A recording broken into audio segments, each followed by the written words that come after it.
देखो, मुद्रास्फीति में आप सुना, मुद्रास्फीति का सामान्य अर्थ क्या होता है भाई? महंगाई। लेकिन आपको महंगाई नहीं याद रखना है, आपको क्या याद रखना है कि जब बाजार के अंदर या जब अर्थव्यवस्था के अंदर वस्तुओं और सेवाओं की कीमतों में सतत वृद्धि होती है या दीर्घ काल तक निरंतर वृद्धि होती है, उसको क्या कहते हैं? मुद्रास्फीति कहते हैं। इसका मतलब मुद्रास्फीति किसी एक वस्तु की कीमत का बढ़ना नहीं है, उसमें एक वस्तु समूह की औसत कीमतें बढ़नी चाहिए या सामान्य कीमत स्तर बढ़ना चाहिए। क्लियर थी बात? फिर लिखो, मुद्रास्फीति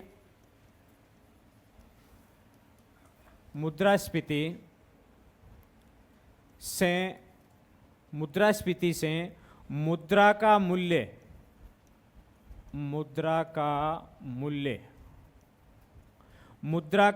का ब्रैकेट में लिख लेना, उसकी क्रय शक्ति, मुद्रा का मूल्य ब्रैकेट में लिखना, क्रय शक्ति कम हो जाती है या कम हो जाता है, कम हो जाता है।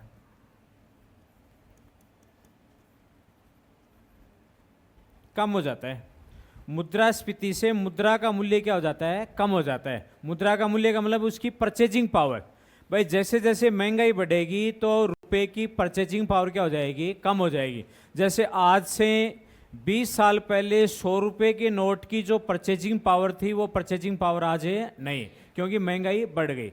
100 रुपए का नोट 20 साल पहले 3 लीटर पेट्रोल खरीद सकता था, 3 से 4 लीटर पेट्रोल खरीद सकता था, और आज उसकी परचेजिंग पावर 1 लीटर खरीदने की भी नहीं। तो इसका मतलब मुद्रा का मूल्य, उसकी परचेजिंग पावर क्या हो जाती है? कम हो जाती है। क्वेश्चन लिखो एक, निम्न में से मुद्रास्फीति के संबंध में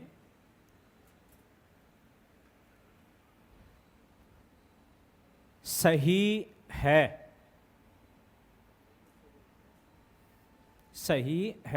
पहला लिखो, मुद्रास्फीति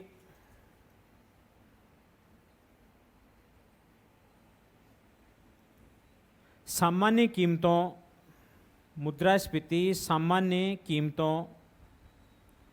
की सतत वृद्धि होती है। सामान्य कीमतों की सतत वृद्धि होती है। लिख लिया आपने? दूसरा लिखो, मुद्रास्फीति से वस्तुओं और सेवाओं की कीमतें बढ़ती हैं।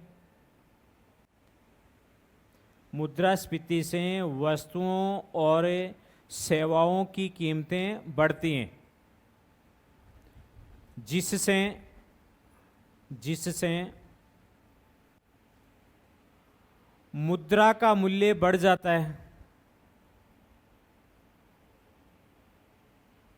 जिससे मुद्रा का मूल्य बढ़ जाता है। लिख लिया आपने? तीसरा लिखो,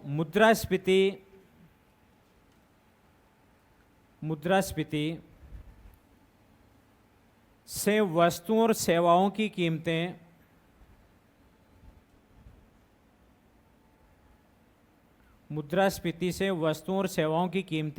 घटती हैं, जिससे मुद्रा का मूल्य बढ़ जाता है।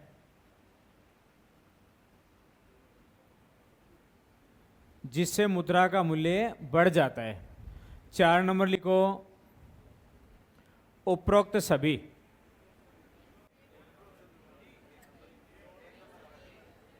चार नंबर करना उपरोक्त सभी।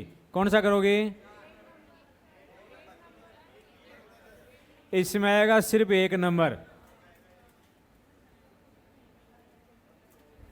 इसमें 1 नंबर आएगा, क्योंकि मुद्रास्फीति सामान्य कीमतों का सतत बढ़ना क्या कहलाता है? मुद्रास्फीति कहलाता है। एक बात, दूसरे ऑप्शन में गलती क्या है? इसमें बताया कि वस्तुओं और सेवाओं की कीमतें बढ़ती हैं, जिससे मुद्रा का मूल्य बढ़ जाता है, बढ़ता थोड़ी है, उससे मुद्रा का मूल्य कम हो जाता है।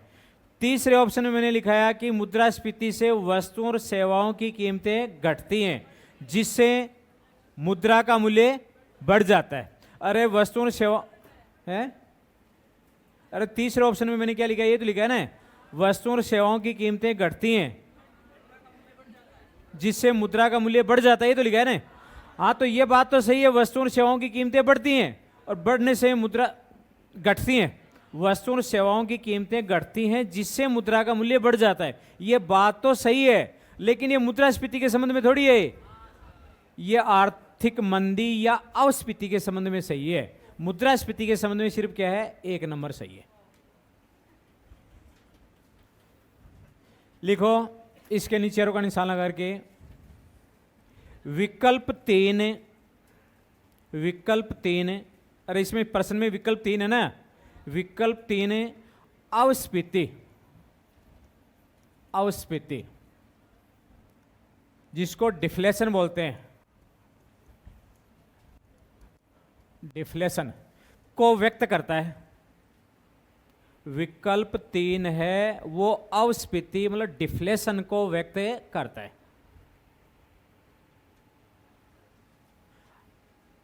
अगर प्रश्न मेरा ये होता कि अस्फीति के संबंध में कौन सा सही है, तब तो आपको उत्तर कौन सा होता, 3 नंबर है। और मुद्रास्फीति के संबंध में पूछा है तो आपका कौन सा होगा, 1 नंबर। अब आप लिखो मुद्रास्फीति का मापन, मुद्रास्फीति का मापन। भाई मुद्रास्फीति का मेजरमेंट है, कैसे किया जाता है मुद्रास्फीति का मापन। देखो ये जो टॉपिक है इसमें ज़्यादा समझने वाली बात नहीं है, तो मैं आपको कंटिन्यू लिखाता जाऊँ, जहाँ मुझे लगेगा दिक्कत कहाँ वो मैं अपने आप समझा दूंगा। आप कंटिन्यू लिखते रहो, कोई ज़्यादा समझने का टॉपिक नहीं, आराम से आपकी समझ आ जाएगा ही, मैं वापस उसको रिवाइज कर दूंगा, तो अपना जल्दी हो जाएगा टॉपिक। मुद्रास्फीति का मापन लिखो, मुद्रास्फीति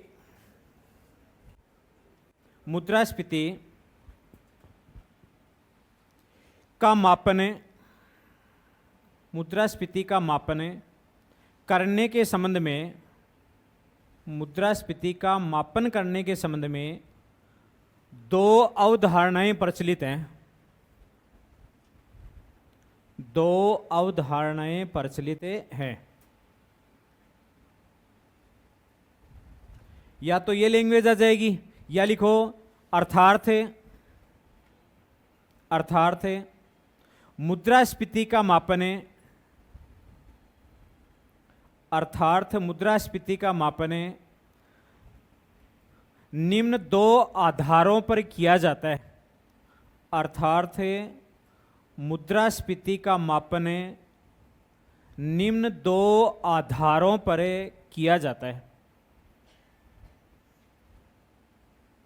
मैंने आपको लिखा है मुद्रास्फीति के मापन के 2 आधार हैं या 2 कंसेप्ट हैं, 2 अवधारणाएं हैं। पहली लिखो जीएनपी या राष्ट्रीय आय अस्फीतिक,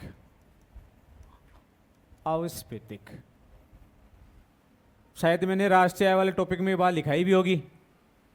अरे जीएनपी डिफ्लेटर नहीं लिखाया क्या आपको, नहीं लिखाया?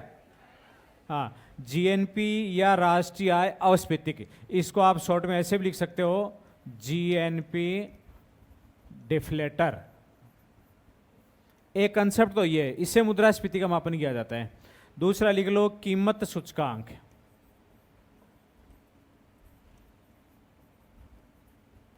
कीमत सूचकांक जिसको बोलते हैं price index, pi, price index.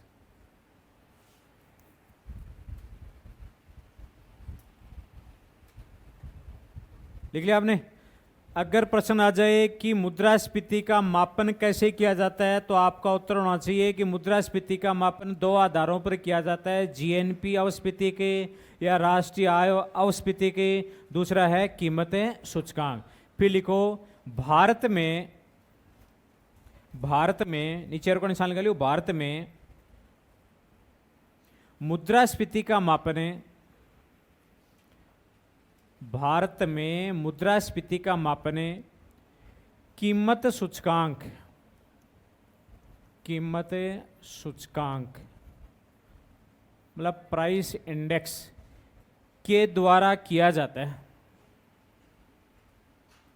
कीमत सूचकांक के द्वारा किया जाता है। फिर लिखो कीमत सूचकांक, कीमत सूचकांक निम्न दो प्रकार के होते हैं। कीमत सूचकांक निम्न दो प्रकार के होते हैं। पहला लिखो थोक कीमत सूचकांक, थोक कीमत सूचकांक, सो दो बार लिख दिया भाई मैंने। थोक कीमत सूचकांक जिसको बोलते हैं WPI, मतलब whole price index, whole price index. और दूसरा लिख लो आप उपभोक्ता कीमत सूचकांक, उपभोक्ता कीमत सूचकांक जिसको बोलते हैं consumer price index, CPI, consumer price index CPI। दोबारा सुन लो मैंने जो लिखा है आपको। आपने ये पढ़ लिया कि वस्तुओं और सेवाओं की सामान्य कीमतों का सतत रूप से बढ़ना क्या कहलाती है? मुद्रास्फीति। मुद्रास्फीति में वस्तुओं और सेवाओं की कीमतें तो बढ़ जाती हैं, लेकिन मुद्रा का मूल्य क्या हो जाता है? कम हो जाता है। मुद्रा का मूल्य का अर्थ है उसकी परचेजिंग पावर, उसकी क्रय शक्ति। क्रय शक्ति का मतलब मुद्रा की एक इकाई कितनी वस्तु और सेवा, मतलब वस्तु और सेवाओं की कितनी मात्रा को खरीद सकती है। समझ आ गई मेरी बात है? मुद्रा की क्रय शक्ति का मतलब मुद्रा की कोई भी इकाई, चाहे वो 100 रुपए की नोट की इकाई हो, चाहे वो 500 रुपए की नोट की इकाई हो, मुद्रा की कोई इकाई कितनी मात्रा में वस्तु और सेवा खरीद सकती है, वो उसकी परचेजिंग पावर या उसका मुद्रा का मूल्य कहलाता है। तो अगर प्रश्न आ जाए कि मुद्रास्फीति में मुद्रा का मूल्य बढ़ता है या घटता है? अरे प्रश्न सुनो, प्रश्न मैंने बताया कि मुद्रास्फीति से मुद्रा का मूल्य बढ़ता है या घटता है? घटता है मुद्रा का मूल्य। और वस्तुओं और सेवाओं की कीमतें बढ़ती हैं। तो वस्तुओं सेवाओं की कीमतें बढ़ती हैं, मुद्रा का मूल्य घटता है। इसका मतलब वस्तुओं और सेवाओं की कीमतें और मुद्रा के मूल्य के बीच में विपरीत संबंध होता है, दोनों विपरीत डायरेक्शन में चलते हैं। फिर आपने पढ़ा कि भाई मुद्रास्फीति जो है उसका मापन कैसे किया जाता है। तो मुद्रास्फीति का मापन दो आधारों पर किया जाता है। एक तो GNP अवस्फीतिक या राष्ट्रीय आय अवस्फीतिक हो जाएगी, दूसरी है कीमत सूचकांक। प्रश्न आ जाए भारत में मुद्रास्फीति का मापन है, तो आपका उत्तर होना चाहिए कीमत सूचकांक के द्वारा। भारत में दो तरह के कीमत सूचकांक बनते हैं। एक का नाम है थोक कीमत सूचकांक WPI, दूसरे का नाम है उपभोक्ता कीमत सूचकांक CPI। अब इस पे अगला क्वेश्चन जो पूछ सकते हैं आपसे, भाई आपके लेवल के अकॉर्डिंग और जो क्वेश्चन पूछ सकते हैं, इसमें ये पूछ सकते हैं कि ये जो WPI है इसका निर्माण कौन करता है और इसका आधार वर्ष क्या है। इसमें पूछ सकते हैं आपके CPI का निर्माण कौन करता है, इस सूचकांक का निर्माण कौन करता है, इसका आधार वर्ष क्या है, और इन दोनों सूचकांकों में से पुराना सूचकांक कौन सा है। क्लियर यहां तक? लिखो WPI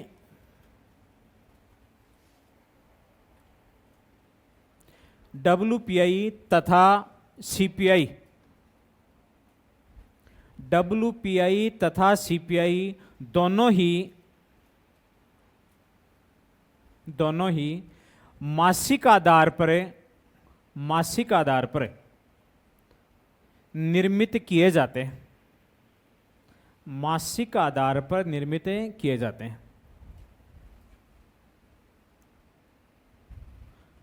इसकी लैंग्वेज इस तरह से भी आ सकती है। मैंने जो लैंग्वेज दिखाई है वो तो ये लिखा है भाई WPI और CPI दो सूचकांक है ना, ये दोनों सूचकांक मासिक आधार पर तैयार किए जाते हैं, मतलब हर महीने तैयार होते हैं। लेकिन इसकी लैंग्वेज ये भी आ सकती है कि WPI और CPI आधारित मुद्रास्फीति के डाटा कब जारी होते हैं। प्रश्न आ जाए साप्ताहिक आधार पर, मासिक आधार पर या वार्षिक आधार पर, तो क्या बताओगे? वार्षिक, मासिक आधार पर। तो ये भी लिख लो आप, अर्थार्थ WPI तथा CPI, WPI तथा CPI आधारित मुद्रास्फीति के आंकड़े मासिक आधार पर जारी किए जाते हैं। मासिक आधार पर जारी किए जाते हैं।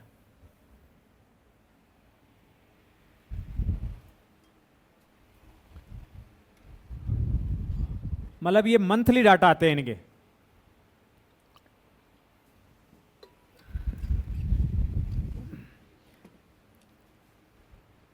फिर एक लाइन और भी लिख लो इसके अंदर आपके, WPI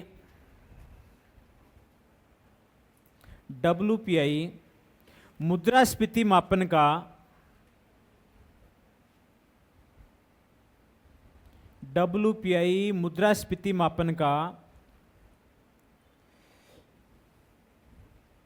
प्राचीन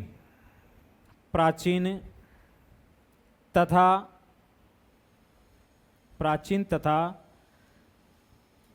श्रेष्ठ माप है। प्राचीन तथा श्रेष्ठ माप है। लेकिन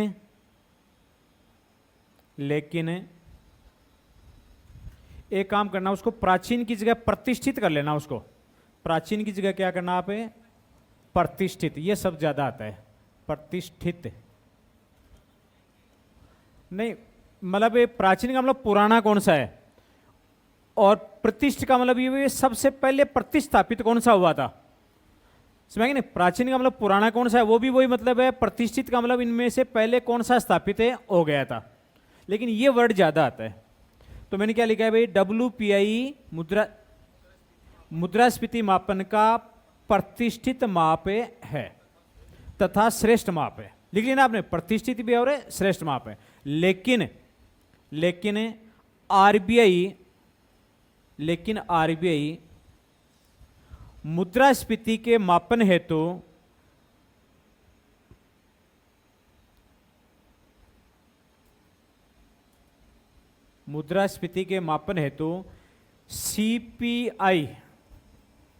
CPI सूचकांक का प्रयोग करता है। CPI सूचकांक का प्रयोग करता है।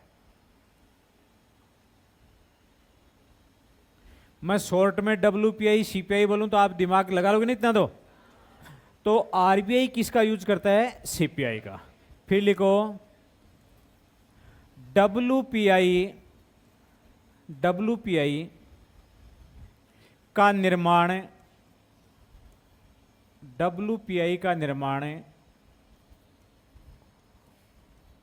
उद्योग एवं वाणिज्य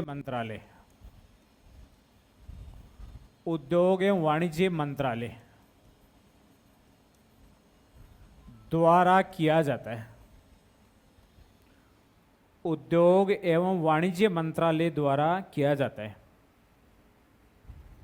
जिसका आधार वर्ष 2011-12 बराबर क्या लिखना आपको? 100। क्योंकि आधार वर्ष की कीमत कितनी मानी जाती है? 100। तो इसका आधार वर्ष क्या लिखा? ऐसे लिखना 2011-12 बराबर 100। अगर आपसे प्रश्न पूछ लें कि WPI का आधार वर्ष क्या है, तो आपको क्या करना है? 2011-12। क्लियर यहाँ तक? WPI का निर्माण कौन करता है? उद्योग एवं वाणिज्य मंत्रालय। वैसे WPI का यूज स्वतंत्रता से पहले से हो रहा है। 1943-44 से इसका यूज हो रहा है। स्वतंत्रता से पहले से इसका यूज हो रहा है। CPI जो बना था वो 2010 में बना था, और CPI आधारित मुद्रास्फीति के आंकड़े 2011 से प्रकाशित हुए हैं। तो इससे पहले मुद्रास्फीति के मापन के लिए कौन सा था? WPI। इसीलिए मैंने लिखा है कि भाई प्रतिष्ठित कौन सा है, मतलब पहले से स्थापित कौन सा है? WPI है। फिर लिखो CPI सूचकांक का निर्माण है, CPI सूचकांक का निर्माण है CSO का पूरा नाम जानते हो आप? केंद्रीय सांख्यिकी संगठन है, या इसको आप कह सकते हो केंद्रीय सांख्यिकी कार्यालय। केंद्रीय सांख्यिकी कार्यालय, केंद्रीय सांख्यिकी कार्यालय द्वारा किया जाता है, केंद्रीय सांख्यिकी कार्यालय द्वारा किया जाता है, जिसका आधार वर्ष है 2012 बराबर 100,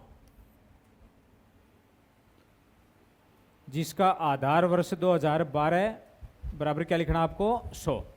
देखो CPI का आधार वर्ष 2012 है, WPI का आधार वर्ष आपको लिखना है 2011-12। क्लियर इतनी बात? फिर लिखो, एक लाइन और लिखो, WPI में केवल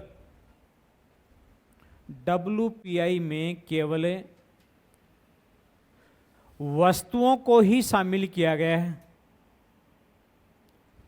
WPI में केवल वस्तुओं को ही शामिल किया गया है।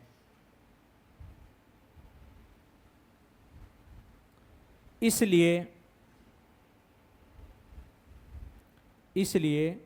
ये सूचकांक, इसलिए यह सूचकांक केवल वस्तुओं की कीमतों में,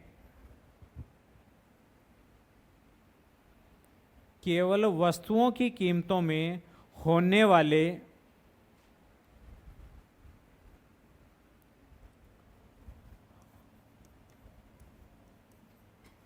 सापेक्षिक या प्रतिशत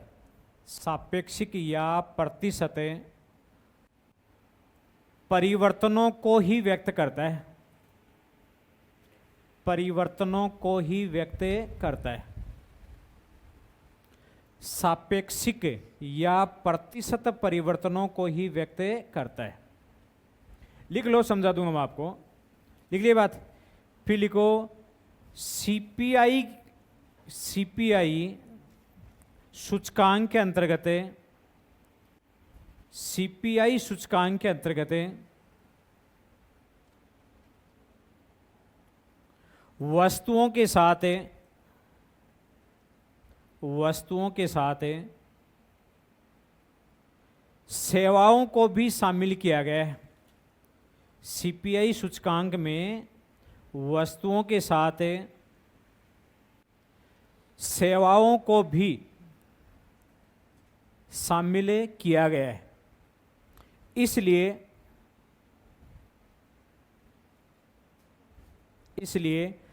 CPI वस्तुओं तथा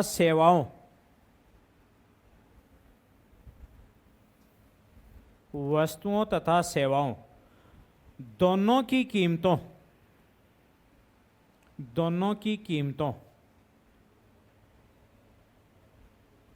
के सापेक्षिक, दोनों की कीमतों के सापेक्षिक या प्रतिशत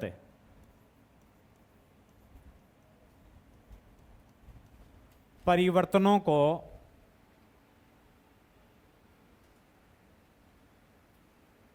व्यक्त करता है।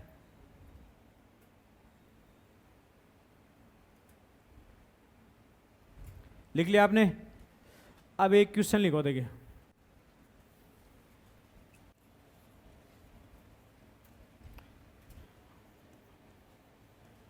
कीमत सूचकांक है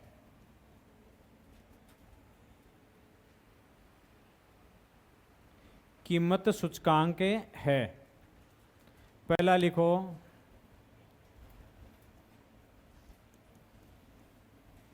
कीमतों के परिवर्तनों का प्रतिशत माप। कीमत सूचकांक है कीमतों के परिवर्तनों का प्रतिशत माप। दूसरा लिखो कीमतों के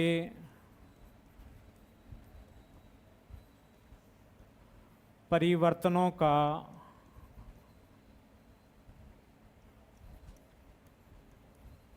निरपेक्ष माप। तीसरा लिखो कीमतों के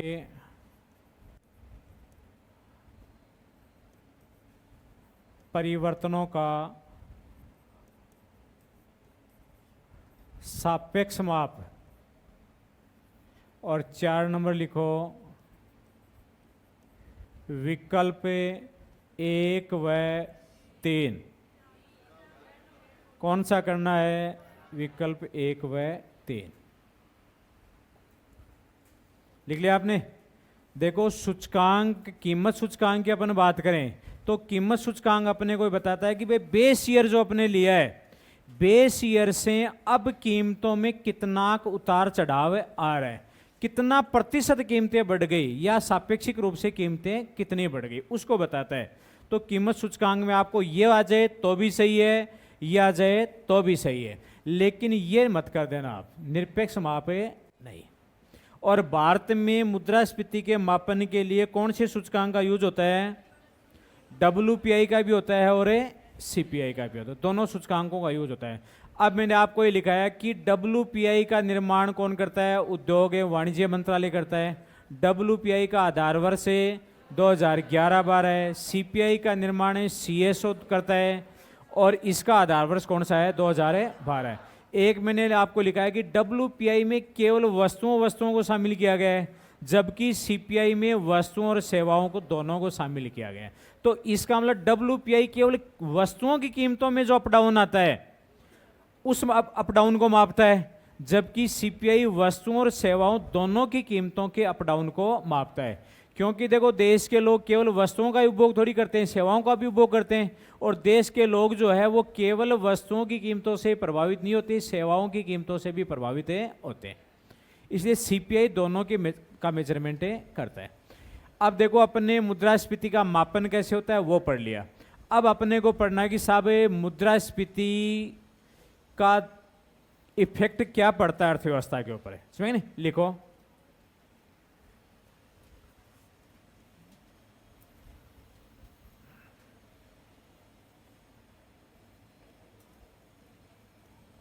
मुद्रास्फीति का अर्थव्यवस्था पर प्रभाव, क्या इफेक्ट पड़ता है मुद्रास्फीति का? मुद्रास्फीति का अर्थव्यवस्था पर प्रभाव।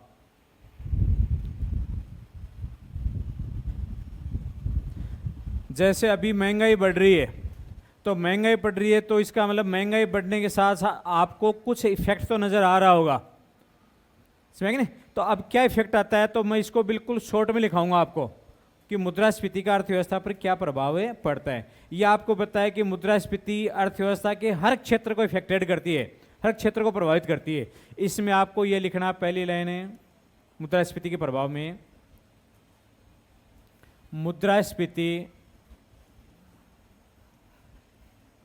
मुद्रास्फीति से निश्चित आय प्राप्तकर्ता, निश्चित आय प्राप्तकर्ता वर्ग, मुद्रास्फीति से निश्चित आय प्राप्तकर्ता वर्ग जैसे लिखो वेतनभोगी कर्मचारी, जैसे वेतनभोगी कर्मचारी, कौन सा बता रहा हूं मैं? वेतन भोगी कर्मचारी,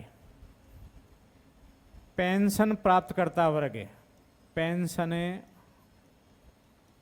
प्राप्तकर्ता वर्ग को हानि होती है, को हानि होती है।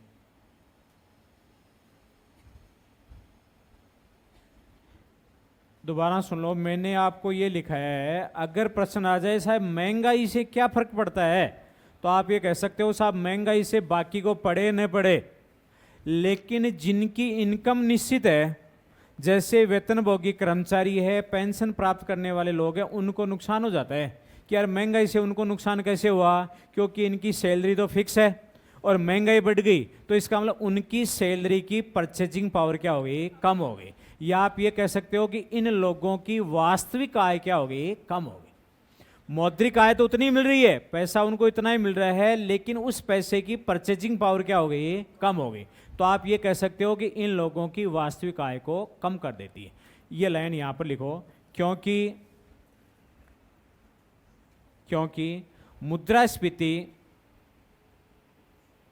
क्योंकि मुद्रास्फीति इन लोगों की, क्योंकि मुद्रास्फीति इन लोगों की, इन लोगों मतलब इस वर्ग की, इन लोगों की वास्तविक आय को, वास्तविक आय को कम कर देती है।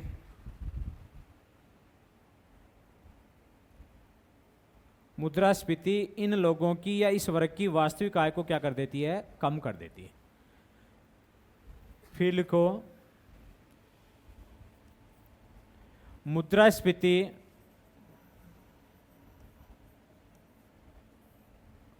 मुद्रास्फीति है, तो आप चाहो जितने ले लेंगे ना, लिखाओ भाई। हाँ क्या, हाँ एक मिनट।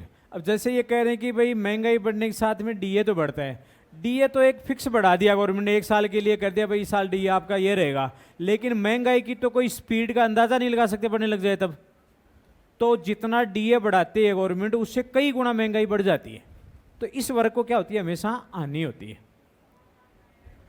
नहीं, ये बात सही है कि गवर्नमेंट डीए बढ़ाती है इसीलिए कि भाई महंगाई बढ़ रही है, लेकिन महंगाई जब बढ़ना शुरू होती है तो बहुत तेजी से बढ़ जाती है। जैसे एग्जाम्पल के रूप में अपन कहें, जैसे अभी पेट्रोल डीजल के जो भाव हैं मार्केट में, खाने का तेल है, दालें हैं, इनके जो भाव हैं वो डबल से भी ज़्यादा हो गए हैं। क्या डीए डबल से ज़्यादा बढ़ा दिया गया गवर्नमेंट ने? नहीं बढ़ाया। तो इस वर्ग को क्या हो रहा है, नुकसान हो रहा है इससे। हाँ, फिर क्या लिखा हम आपको, लिखो इसके अंदर, मुद्रास्फीति परिवर्तनशील आय, मुद्रास्फीति परिवर्तनशील आय, परिवर्तनशील आय प्राप्तकर्ता वर्ग, परिवर्तनशील आय प्राप्तकर्ता वर्ग। कौन सा बताया मैंने, परिवर्तनशील आय प्राप्तकर्ता वर्ग। इसके आगे डैश लगा के लिखो, ये कौन सा वर्ग है, मजदूर वर्ग नहीं है, मजदूर वर्ग के बेचारे घड़े फायदे होगो। प्राप्तकर्ता वर्ग जैसे लिखो, उत्पादक व व्यापारी, बिजनेसमैन, उत्पादक व व्यापारी को अत्यधिक लाभ पहुंचाती है, अत्यधिक लाभ पहुंचाती है।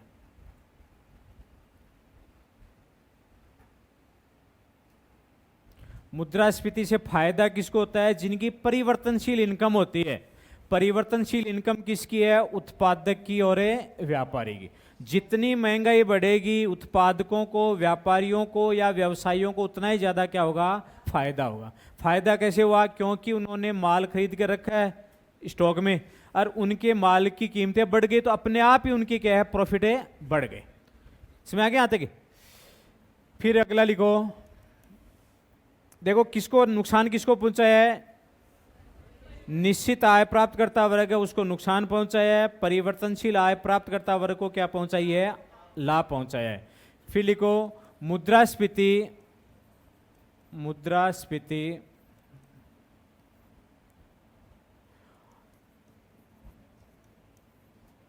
ऋणी को लाभ, ऋणी को लाभ तथा ऋणदाता, ऋणी को लाभ तथा ऋणदाता को हानि पहुंचाती है। ऋणी को तो लाभ तथा ऋणदाता को हानि पहुंचाती है। अब आप सुनो, देखो ऋणी कौन होता है भाई? ऋण लेने वाला। और ऋणदाता कौन होता है? ऋण देने वाला। ऋणी ने जब ऋण लिया था तो उस ऋण की परचेजिंग पावर क्या थी? ज्यादा थी। क्लियर है मेरी बात?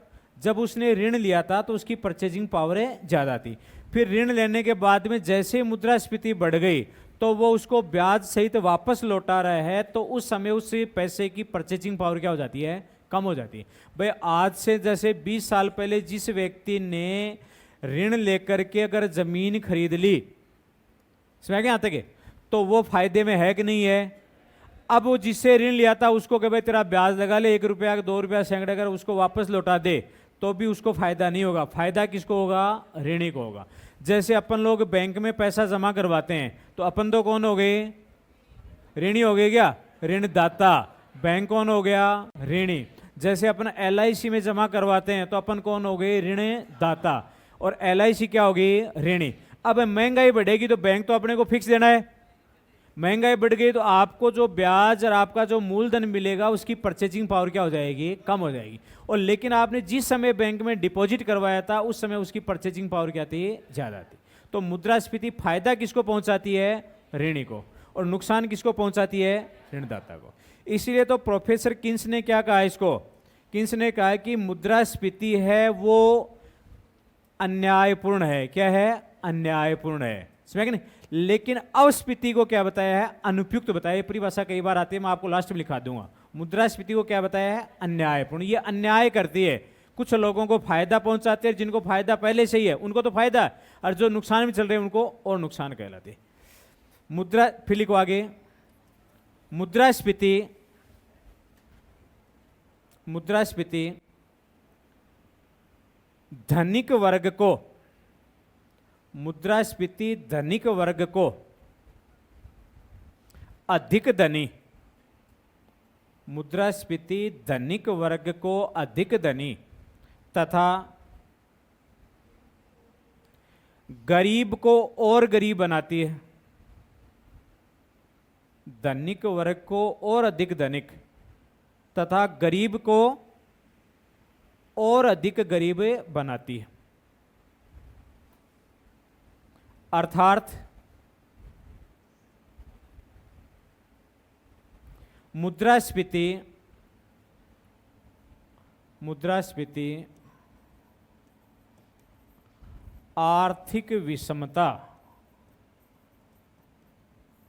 या असमानता, असमानता, थोड़ी गलत लिख दिया मैंने, आर्थिक विषमता या क्या लिखा है मैंने? असमानता को बढ़ाती है, असमानता को बढ़ाती है। मुद्रास्फीति, महंगाई जितनी ज्यादा बढ़ेगी, पैसे वाले जो धनिक वर्ग हैं, जैसे उत्पादक और व्यापारी धनिक वर्ग होते हैं, तो धनिक वर्ग तो और ज्यादा धनिक हो जाएंगे। भाई जैसे महंगाई बढ़ रही है तो अडानी और अंबानी गरीब हुए हैं क्या? अंबानी और अडानी की संपत्तियां और ज्यादा बढ़ गई हैं, कई गुना।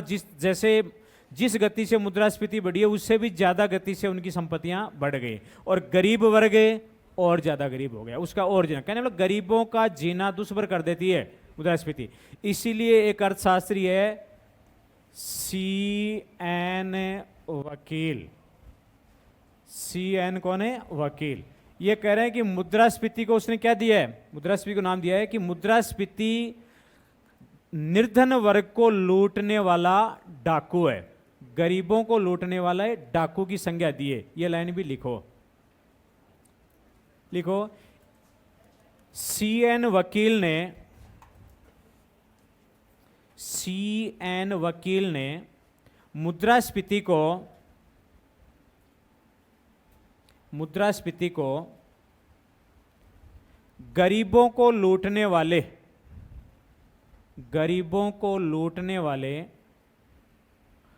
डाकू की संज्ञा दी है। गरीबों को लूटने वाले डाकू की संज्ञा दी है।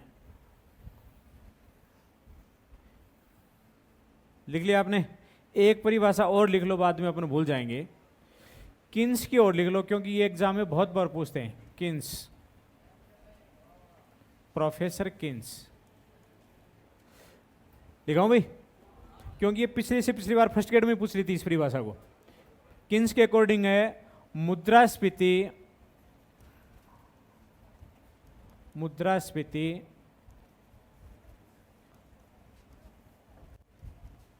अन्यायपूर्ण है तथा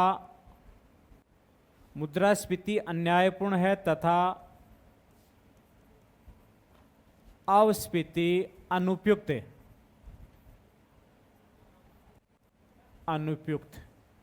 मुद्रास्फीति अन्यायपूर्ण है तथा अस्फीति को क्या बताया है? अनुपयुक्त बताया है। इसका मतलब ये समाज के साथ अन्याय करता है मुद्रास्फीति, क्योंकि गरीबों को और गरीब बनाता है, धनिकों को और ज्यादा धनिक बनाता है। समझ कि नहीं? लेकिन ये कह रहा है कि अस्फीति तो अनुपयुक्त है, ये तो होनी ही नहीं चाहिए। तो इसका मतलब दोनों को बुराई बताइए। देखो, अस्फीति मंदी का मतलब क्या होता है कि जब मार्केट में कीमतें गिर जाती हैं, उद्योगपतियों को नुकसान होता है, उद्योग धंधे बंद होने लग जाते हैं, बेरोजगारी बढ़ जाती है, तो वो स्थिति क्या कहलाती है? अस्फीति कहलाती है। तो ऐसी स्थिति होनी चाहिए क्या? नहीं होनी चाहिए, क्योंकि लोगों का रोजगार छूट जाता है, बेरोजगार हो जाते हैं लोग अस्फीति के अंदर। तो इस ये कहा भाई मुद्रास्फीति आधी रोटी उपलब्ध करवाती है। अरे लोग महंगाई से क्या है आधा कर लेते हैं अपना उपभोग। मुद्रास्फीति आधी रोटी उपलब्ध कराती है, लेकिन अस्फीति तो उस रोटी को छीन लेती है। मुद्रास्फीति आधी रोटी उपलब्ध कराती है, लेकिन अस्फीति तो उस रोटी को ही छीन लेती है, मतलब रोजगार ही छीन लेती है व्यक्ति का।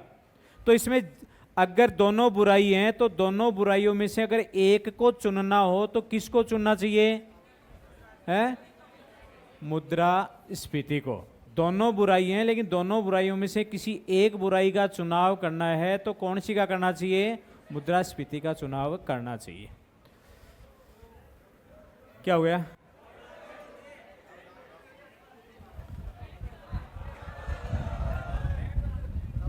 दस मिनट और ले लो, लिखो आगे। तो मैंने 3 लिखा दिया भाई। मुद्रास्फीति, पहला मैंने लिखा है मुद्रास्फीति क्या करती है? निश्चित वेतन वर्ग को हानि पहुंचाती है। निश्चित वेतन वर्ग को हानि पहुंचाती है। दूसरा मैंने बताया परिवर्तनशील आय प्राप्त करता जो वर्ग है उसको लाभ पहुंचाती है। ऋणी को लाभ तथा ऋणदाता को हानि। मुद्रास्फीति गरीबों को और ज्यादा गरीब करती है, धनिकों को और ज्यादा धनिक करती है। अगला लिखो,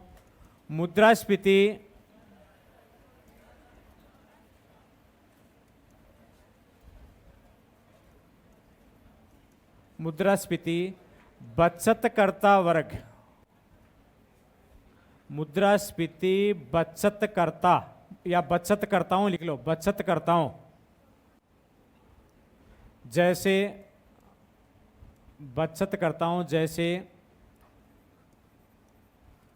नगद बचतकर्ता,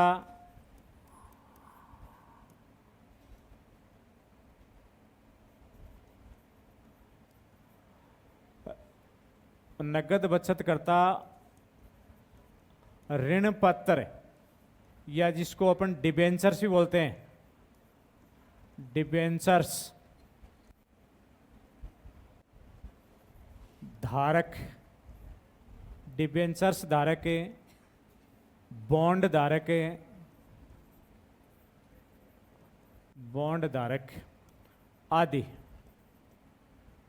आदि को हानि पहुंचाती है,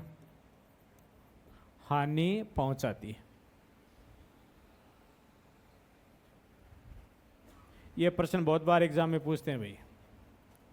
मुद्रास्फीति किसको हानि पहुंचाती है? जो लोग बचत करने वाले लोग हैं, बचतकर्ता वर्ग है समाज का, उस बचतकर्ता वर्ग को भी हानि पहुंचाती है। अब लोग बचत कैसे करते हैं? कुछ तो नगद बचत करते हैं, बैंकों वगैरह में जमा करवा देते हैं या घर में जमा कर लेते हैं। कुछ लोग ऋण पत्र या डिबेंचर्स खरीद लेते हैं। ऋण पत्रों को इंग्लिश में क्या बोलते हैं भाई? डिबेंचर्स बोलते हैं। वो खरीद लेते हैं क्योंकि उनके ऊपर ब्याज मिलता है। और कुछ लोग क्या करते हैं? गवर्नमेंट के बॉन्ड खरीद लेते हैं, मतलब सरकार के ऋण पत्र खरीद लेते हैं, जिसको क्या बोलते हैं? बॉन्ड। समझे? ये भी बचत करता वर्ग है, ये भी बचत करता वर्ग है, ये भी बचत करता वर्ग है। इस वर्ग को मुद्रास्फीति क्या है? हानि पहुंचाती है। कैसे भाई? क्योंकि ये जो पैसा बचाते हैं उस पैसे की परचेजिंग पावर क्या हो जाती है? कम हो जाती है। ये लाइन लिखो, क्योंकि मुद्रास्फीति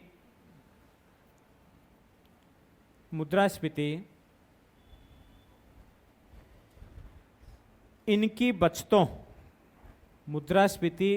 बचतों की क्रय शक्ति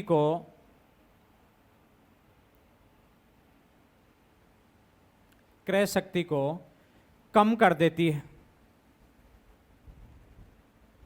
क्रय शक्ति को कम कर देती है। क्वेश्चन लिखो, मुद्रास्फीति से निम्न में से किसको लाभ होता है? मुद्रास्फीति से निम्न में से किसको लाभ होता है? पहला लिखो,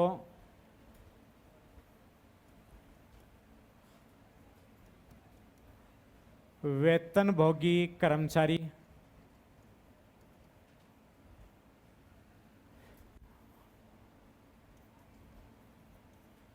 ऋण पत्र धारक। तीसरा लिखो, परिवर्तनशील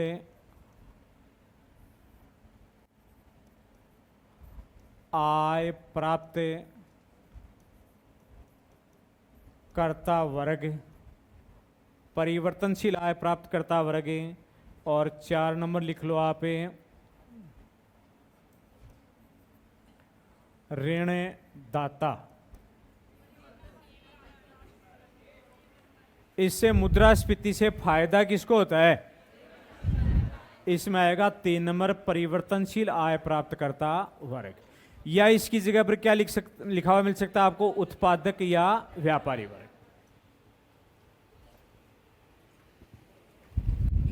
अगला लिखो, क्वेश्चन लिखा देता हूं, आगे लिखो, निम्न में से मुद्रास्फीति का प्रभाव नहीं है। निम्न में से मुद्रास्फीति का प्रभाव नहीं है। निम्न में से मुद्रास्फीति का प्रभाव नहीं है। पहला लिखो, आर्थिक असमानता में वृद्धि।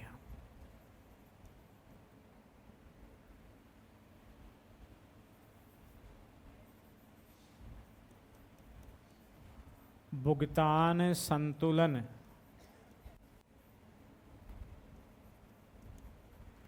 की प्रतिकूलता। भुगतान संतुलन की प्रतिकूलता। तीसरा लिखो, गैर उत्पादक परिसंपत्तियों। गैर उत्पादक परिसंपत्तियों में निवेश का बढ़ना। गैर उत्पादक परिसंपत्तियों में निवेश का बढ़ना। 4 नंबर लिखो, उपरोक्त सभी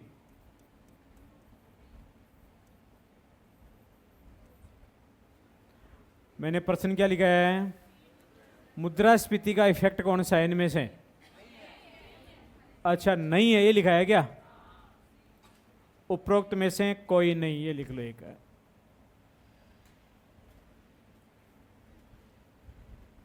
उपरोक्त में से कोई नहीं, मुद्रास्फीति का इफेक्ट नहीं है, ये ना। इनमें से कौन सा मुद्रास्फीति का इफेक्ट है? नहीं है। इसमें कर दो इनमें से कोई नहीं। ये सारे मुद्रास्फीति के इफेक्ट हैं। 3 नंबर कैसे वो भी बताते हैं, आपको एक एक चीज बताते हैं। देखो, मुद्रास्फीति अर्थव्यवस्था में विषमता या आर्थिक असमानता को बढ़ाती है, गरीबों को ज्यादा गरीब करती है, पैसे वालों को ज्यादा पैसे वाले बनाती है। ये तो समझ आ गई आपके सबके। फिर अगला है कि मुद्रास्फीति भुगतान संतुलन की प्रतिकूलता को बढ़ाती है। भुगतान संतुलन क्या होता है, पहले तो ये समझना आप। भुगतान संतुलन का मतलब होता है कि देश का रिकॉर्ड, देश का डिटेल्स, देश की विवरण। किस बात का रिकॉर्ड है? कि एक साल में कोई राष्ट्र दूसरे राष्ट्रों के साथ जो आर्थिक लेन देन करता है, उस आर्थिक लेन देन का जो विवरण होता है, भाई कितने रुपए का लेन देन कर लिया अन्य देशों के साथ, ये जो रिकॉर्ड होता है, ये जो विवरण होता है, उसको क्या कहते हैं? उस देश का भुगतान है शेष या भुगतान है संतुलन। तो क्या होता है भुगतान संतुलन? है किसी देश के एक साल के आर्थिक लेन देनों का विवरण जो उसने विश्व के अन्य देशों के साथ है किया है, वो क्या कहलाता है? किसी राष्ट्र का भुगतान संतुलन या भुगतान शेष कहलाता है। मेरी बात याद रह जाएगी आपके? क्या हो गया अभी?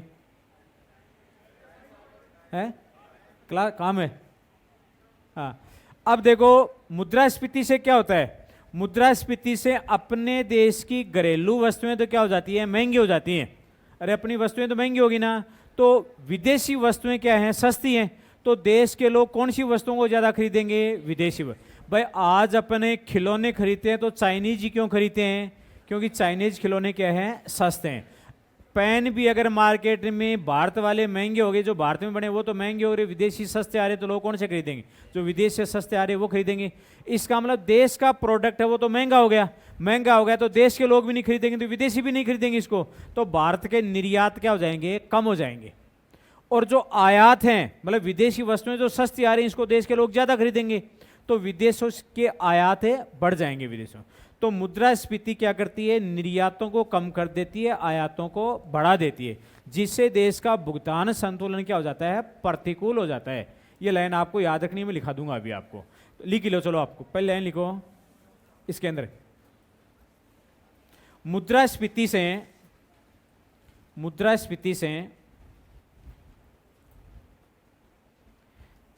देश के निर्यात घटते हैं। मुद्रास्फीति से देश के निर्यात घटते हैं तथा आयात बढ़ जाते हैं।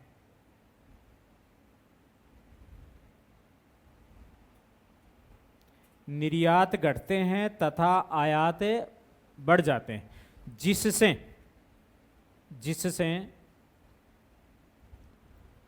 भुगतान संतुलन की प्रतिकूलता,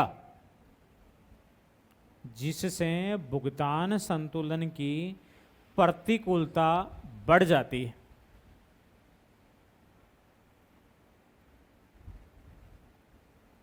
भुगतान संतुलन की प्रतिकूलता बढ़ जाती। महंगाई जितनी ज़्यादा बढ़ेगी, देश के भुगतान संतुलन की प्रतिकूलता उतनी ही बढ़ जाएगी। मतलब देश के पैसा आएगा तो विदेशों से कम, और देश का पैसा विदेशों में जाएगा ज़्यादा। भुगतान संतुलन की प्रतिकूलता मतलब ये होता है कि देश में पैसा आएगा तो कम और जाएगा ज़्यादा। अब दूसरी है गैर उत्पादक परिसंपत्तियों में निवेश का बढ़ना। देखो, गैर उत्पादक परिसंपत्तियां कौन सी होती हैं? पहले तो ये चीज़ समझो आप। जिन परिसंपत्तियों से प्रोडक्शन नहीं होता है वो हैं गैर उत्पादक परिसंपत्तियां। अब देखो, जब महंगाई बढ़ती है तो लोग अपने घर में कैश रखते हैं क्या? अरे महंगाई जितनी बढ़ेगी, लोग अपने पास पैसे घर में रखेंगे या बैंक में जमा करवाएंगे या उससे ज़मीन खरीदेंगे? है जमीन खरीदेंगे। लोग, महंगाई बढ़ती है तो महंगाई से बचने के लोग अपने पैसों से क्या है, अपने पैसे रखेंगे नहीं अपने पास, क्योंकि अपने पास पैसा रख लिया तो उसकी परचेजिंग पावर क्या हो जाएगी, कम हो जाएगी। और लोग अगर अपने पैसे को बैंक में डिपॉजिट करवा दिया, एफडी करवा दी, तो भी नुकसान है, क्योंकि मुद्रास्फीति भी उसकी भी परचेजिंग पावर को कम कर रही है, समय बर्बाद हो। इसलिए लोग अपने पास पैसों का, अपने पास जो पैसे, लोगों के पास पैसे हैं, उन पैसे को वो क्या करते हैं, या तो जमीन में इन्वेस्टमेंट कर देते हैं या सोने में इन्वेस्टमेंट कर देते हैं। जमीन है में इन्वेस्टमेंट कर दिया, वो जमीन पड़ी रहती है तो उत्पादन नहीं हुआ ना। अरे लोग प्लॉट ले लेकर के डाल देते हैं, समझ की बात है। लोग सोना खरीद के डाल देते हैं, तो वो जो संपत्तियां तो बन गई उनकी, लेकिन वो संपत्तियां कौन सी बनी है, गैर उत्पादक। तो महंगाई जितनी ज्यादा बढ़ेगी, देश के लोगों का इन्वेस्टमेंट कौन सी संपत्तियों में हो जाएगा, गैर उत्पादक संपत्तियों में हो जाएगा।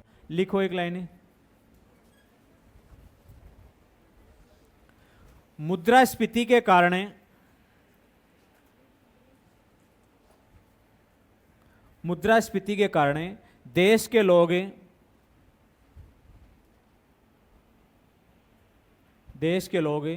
जमीन, प्लॉट, देश के लोग जमीन, प्लॉट, सोना आदि गैर उत्पादक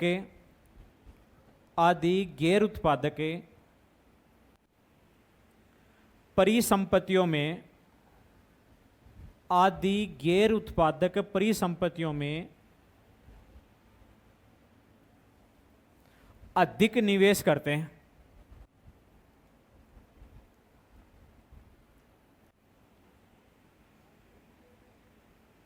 गैर उत्पादक परिसंपत्तियों में अधिक निवेश करते हैं। अब आप एक बार कॉपी बंद करो। अब मैं दोबारा पूरे जो पढ़ाया उसका आपको रिवाइज करवाता हूँ, क्या क्या पढ़ा आपने। भाई 5 मिनट में पूरा रिवाइज हो जाएगा, तो आपको याद ही हो जाएगा भाई आपने क्या क्या पढ़ा है।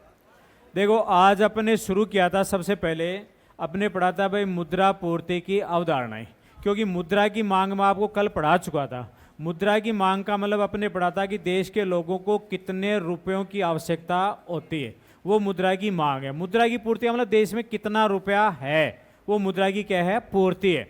मुद्रा की पूर्ति, अरे क्या हो गया, अच्छा है। मुद्रा की पूर्ति को व्यक्त करने की 4 अवधारणाएं हैं। अप्रैल 1977 से 4 अवधारणाएं, M1, M2, M3, M4।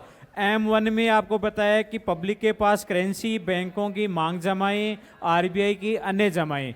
M2 में M1 प्लस M2 प्लस बचत बैंक नहीं, डाकघरों की बचत बैंक की जमाएं। M3 में M1 प्लस बैंकों की टाइम डिपॉजिट। M4 के अंदर M3 प्लस डाकघरों की अन्य जमाएं, या डाकघरों की दूसरी जो भी जमाएं वो आ गई। M1 संकुचित अवधारणा और M3 विस्तृत अवधारणा या समग्र मौद्रिक साधन। इतना इसमें याद रखना। आरोही क्रम में पूछे तरलता के तो आप कर देना, अवरोही क्रम में पूछे तो कर देना। सबसे ज्यादा तरलता कौन सी अवधारणा में है, M1 में। सबसे कम तरलता M4 के अंदर। ये हो गया था अपने। फिर अपने पढ़ा था भाई मुद्रास्फीति, इन्फ्लेशन, महंगाई का बढ़ना या वस्तुओं और सेवाओं की कीमतों का निरंतर बढ़ना, मतलब सामान्य कीमत स्तर का बढ़ना क्या कहलाती है, मुद्रास्फीति। किसी एक वस्तु की कीमत का बढ़ना मुद्रास्फीति नहीं है। क्लियर है? आते मुद्रास्फीति के साथ मुद्रा का मूल्य क्या हो जाता है, कम हो जाता है। मतलब मुद्रास्फीति से वस्तुओं और सेवाओं की कीमतें बढ़ती हैं लेकिन मुद्रा का मूल्य कम हो जाता है। अब मुद्रास्फीति का इफेक्ट पड़ा। एक मुद्रास्फीति का मेजरमेंट, मुद्रास्फीति का मापन 2 आधारों पर किया जाता है, जीएनपी अवस्फीतिक और कीमत सूचकांक। भारत में मुद्रास्फीति का मापन कीमत सूचकांक है। कीमत सूचकांक 2 होते हैं, WPI और CPI। WPI का निर्माण उद्योग और वाणिज्य मंत्रालय द्वारा, इसका आधार वर्ष 2011-12। CPI का निर्माण CSO के द्वारा, इसका आधार वर्ष 2012। WPI में केवल वस्तुओं को शामिल किया है, CPI में वस्तु और सेवा दोनों को शामिल किया है। क्लियर बात? WPI और CPI दोनों पर ही आधारित मुद्रास्फीति के डाटा मासिक आधार पर जारी किए जाते हैं। क्लियर है इतनी बात यहाँ तक? फिर अपने पढ़ा था कि मुद्रास्फीति का अर्थव्यवस्था के ऊपर क्या इफेक्ट पड़ता है। तो ये दो चार बातें याद रखना। निश्चित आय प्राप्तकर्ता वर्ग को हानि, परिवर्तनशील आय प्राप्तकर्ता वर्ग को लाभ। ऋणदाता को हानि, ऋणी को लाभ। क्लियर यहां तक है? बचतकर्ता वर्ग को हानि। गैर उत्पादक परिसंपत्तियों में निवेश बढ़ जाता है। देश में आर्थिक असमानता या विषमता बढ़ जाती है, क्योंकि गरीब और ज्यादा गरीब, धनिक और ज्यादा धनिक। CN वकील ने क्या संज्ञा दी है? गरीबों को लूटने वाले डाकुओं की। किन्स ने क्या कहा इसके संबंध में कि मुद्रास्फीति अन्यायपूर्ण है, न्याय नहीं करती लोगों के साथ, ये अन्यायपूर्ण बताया है। लेकिन अस्फीति को क्या बताया है? अनुपयुक्त। क्योंकि मुद्रास्फीति से महंगाई बढ़ जाती है, लोगों की रोटी है कि कम हो जाती है, कम खरीद पाएंगे लोग, आधी रोटी छीनती है। लेकिन अस्फीति लोगों की पूरी रोटी छीन लेती है, क्योंकि अस्फीति में बेरोजगारी बढ़ जाती है, लोगों का रोजगार छीन जाता है। इतना मैंने आपको आज पढ़ाया।